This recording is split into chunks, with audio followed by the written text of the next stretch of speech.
supposed to say a few words about this project. First of all, I was very surprised and very happily surprised to see you here, Bernard. And it's always a big honor to have you here on stage. Had a wonderful time working on this project with you. And for me, this movie is really essentially, well, obviously I come from the music part, you come from a different angle, but it really is about music. It's about great music, it's about great, phenomenal genius of the 19th century, which I believe, brought to life on the big screen. And for me, it was always a dream since I'm a little kid to write film music, you know, to put an emotion to a scenery. For me, movies are the opera of our time. And I'm a huge fan of Ennio Morricone, of Hans Zimmer, John Williams. Those are my real icons. And when I went to Juilliard, yes, I went there to play the violin, but I also went there to get my composition degree. And this is actually my first project where I actually could not only play the violin, but actually write and rearrange, which I did together with a wonderful friend of mine, Frank van der Heijden, who unfortunately cannot be here, but who's going to be on tour with me when I go over to, I don't know where I'm going tomorrow. But I'm starting a tour, so, and I will be in Miami on the 30th. So that being said, I hope you're all going to enjoy this one. I certainly enjoy seeing it, I really enjoyed making it, and I hope you feel the same about it. Thank you so much for all coming.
The whole orchestration part is not in his handwriting, so I took a little bit of liberty. Well, I would go even further than that. I would say that really Paganini is really only known through other people's adaptations of him, through the Liszt variations, through the Chopin thing, and even through Andrew Lloyd Webber's version of the 20th. Absolutely, so we used everything. I mean, Paganini basically is the start of modern violin playing. And without Paganini, I always like to say, all the great violin concertos which we know, if it's Tchaikovsky, if it's Beethoven, if it's Sibelius, Bartók, and so on, would have never been able. I mean, he elevated violin playing, not made it possible. Well, yeah, not Beethoven. Well, Beethoven also. Beethoven also. 1524, sorry, my bad. Bernard, of course, directed Immortal Beloved. So, let's go out to the audience now. So, there's a question right here. I just have a very Do you want to just wait for the microphone? It's right here so people in the back can hear you. I was just curious, in a film like this, particularly one where you're jumping around Europe and then to America, what kind of considerations do you have for the language to use in any given scene, and did you consider using German or Italian in any other scene? Well, the film is primarily set in London, so obviously they would be speaking English. I mean, yeah, actually at one point I did actually consider Paganini would only speak Italian. I know, that was the moment when I actually really had a few drinks during that discussion. and it was 10 in the morning, so you can imagine how I felt about that. In LA, I remember that when it was not a good day. I'm happy you changed that opinion. I think in the end, yeah, it's true that, you know, obviously Paganini, he was an Italian, but actually the film is primarily set in London, so I don't think it really stretches it too much in that sense. And it would have been, I think, ridiculous if I would have come up with some Italian accent. I tried it out in the first scene and Bernard was like, no. No way, so I stick to the music. Other questions? Over here? Yes, Hold on, the microphone's on its way.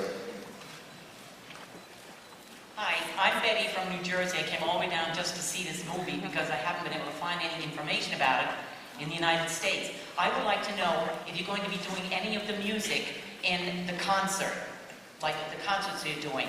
I'm actually going on tour from tomorrow night, so I have to travel tomorrow to do something with something a little bit different. I'm traveling with my band, but of course, since this was or still is a big part of my musical life, this project, I always play a few pieces from the soundtrack as well on the tour.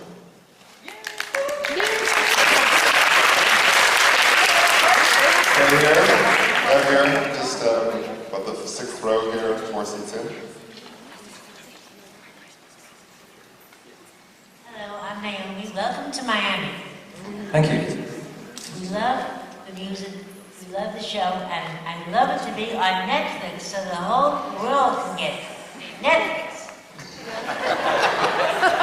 Is there a question in there? Eventually. This is the beginning of a glorious theatrical life. There was something I'd actually like to say. It was very nice for me to watch the film with this audience tonight because finally people got the jokes. And that was a big relief to me.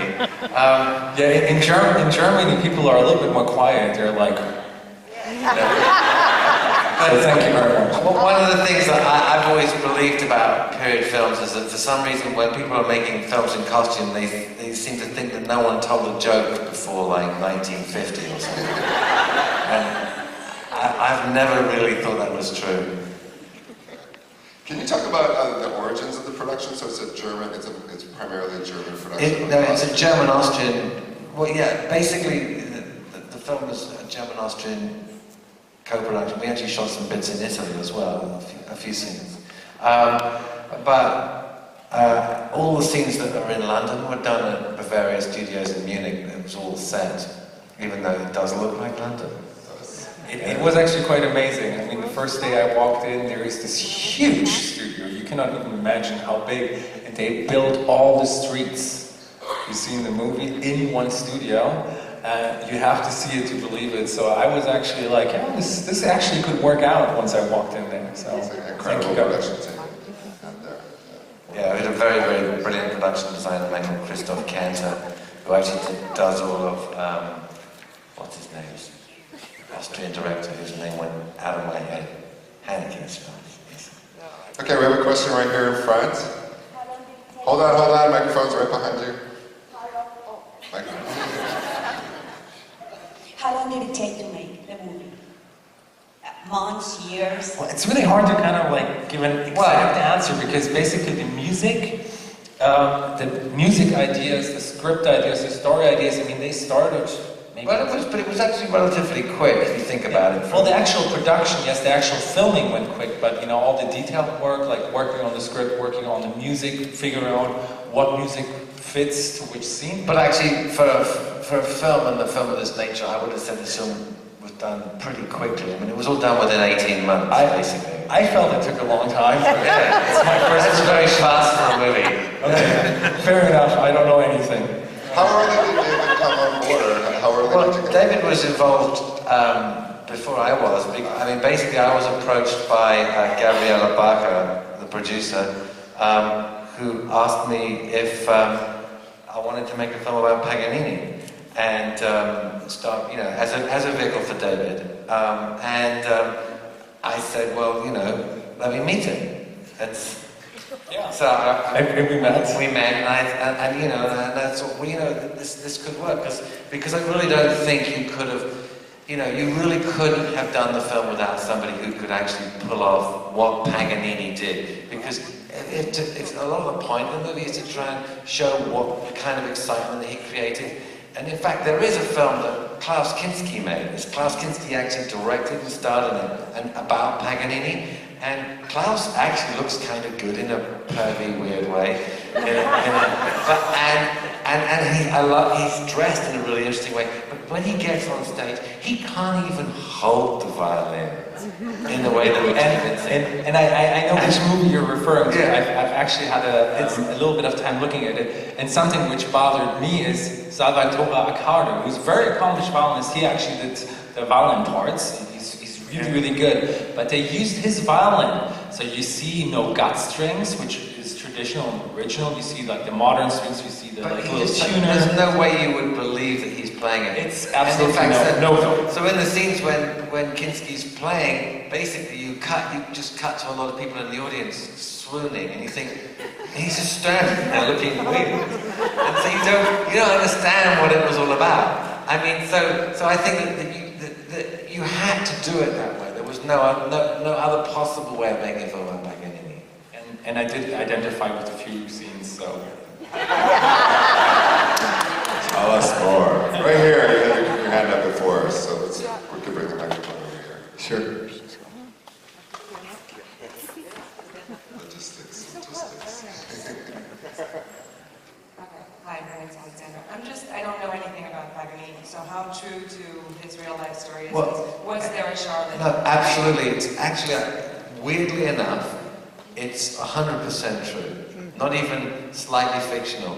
Right down to Watson was his promoter, Charlotte was his daughter. She ended up on tour in New York. This is all completely true, and he, you know. So I mean, obviously, you know, it's a piece of fiction, but from a factual point of view, it's very, very accurate, actually.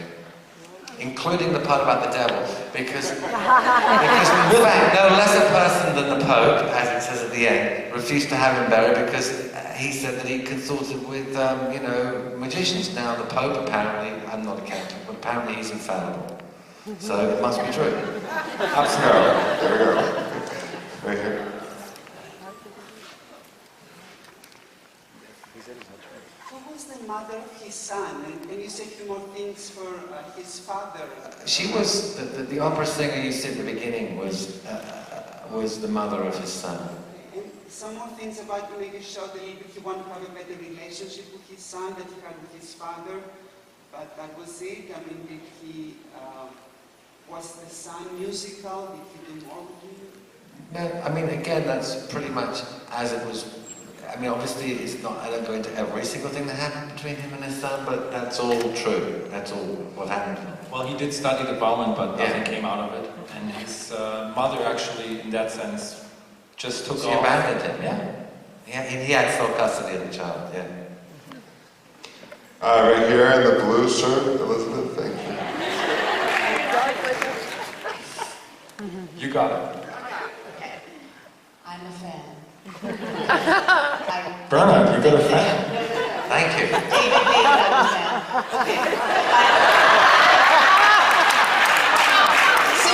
Seriously, congratulations on the film. I know this is about the film, but I'm about the concerts, and I will be in Coral Springs. Yay! Are you going to record these concerts? Because my DVDs have worn out.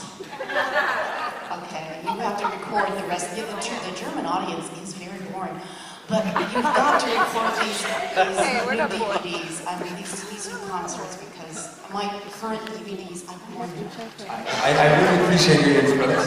I will consider all the information. Okay, we're going to have 2 more questions, so let's take this gentleman right here. By the way, a little applause for the girl who keeps running around with the microphone. Thank you. Question. You're known because of your collection of violins and receiving your first Stradivarius when you were like 11 years old, something like that. Are these violins part of the movie? Are these classic violins featured in the movie?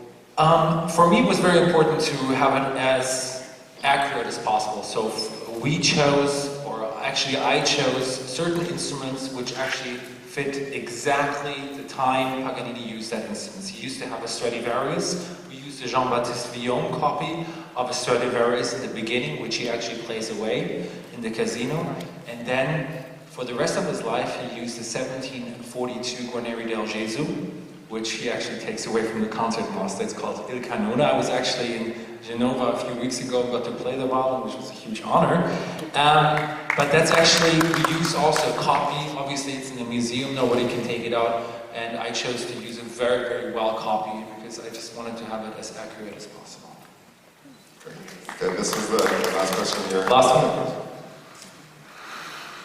Thank you. I don't know Mr. Garrett, unfortunately, but I'm an amateur musician myself, and I wonder if you have any particular teacher. I understand you went to Juilliard. True. Is there a teacher or someone that you started to study with that you might give credit to for your wonderful talent, or is it all A just lot of people. At Juilliard I had Itzhak Perlman, who is one of my big heroes. Obviously, he did also the soundtrack for Schindler's List and worked with a lot of other great musicians. So that was the last person I really interacted a lot with for 4 years at Juilliard. Besides that, I worked when I was a little smaller with Ida Händel, who actually lives here in Miami, Isaac Stern, and Menuhin, which I had a wonderful collaboration with. So really, I was extremely fortunate to have those influences. So all of them are very much credited to what's up here and on there. Thank you. Well, thank you so much. We got some North American premiere here in Miami, and we wish you the best with the life of the film, and we know it's going to be a big hit. So, Thank you so much.